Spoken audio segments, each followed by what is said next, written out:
अध्याय 1 श्लोक 9।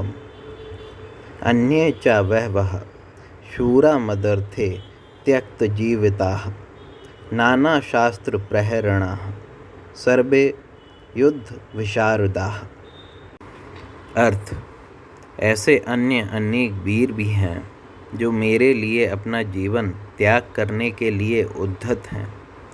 वे विविध प्रकार के हथियारों से सुसज्जित हैं और युद्ध विद्या में निपुण हैं।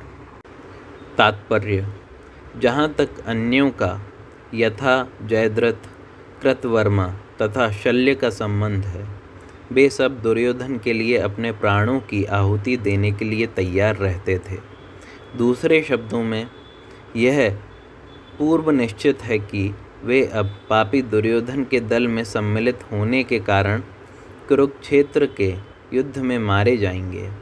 निस्संदेह अपने मित्रों की संयुक्त शक्ति के कारण दुर्योधन अपनी विजय के प्रति आश्वस्त था।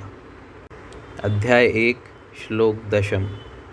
अपर्याप्तं तदस्माकं बलं भीष्माभिरक्षितं पर्याप्तं त्वमेतेषां बलं भीमाभिरक्षितम्। अर्थ: हमारी शक्ति अपरिमेय है और हम सब पितामह द्वारा भली भांति संरक्षित हैं, जबकि पांडवों की शक्ति भीम द्वारा भली भांति संरक्षित होकर भी सीमित है। यहाँ पर दुर्योधन ने तुलनात्मक शक्ति का अनुमान प्रस्तुत किया है।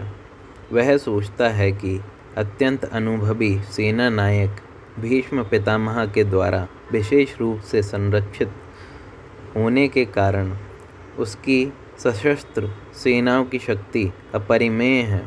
दूसरी ओर पांडवों की सेनाएं सीमित हैं, क्योंकि उनकी सुरक्षा एक कम अनुभवी नायक भीम द्वारा की जा रही है, जो भीष्म की तुलना में नगण्य है।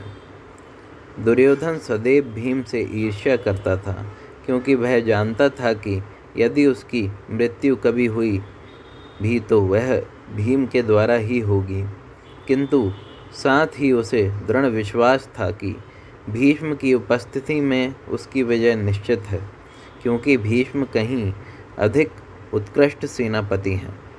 वह युद्ध में विजय होगा, यह उसका दृढ़ निश्चय था।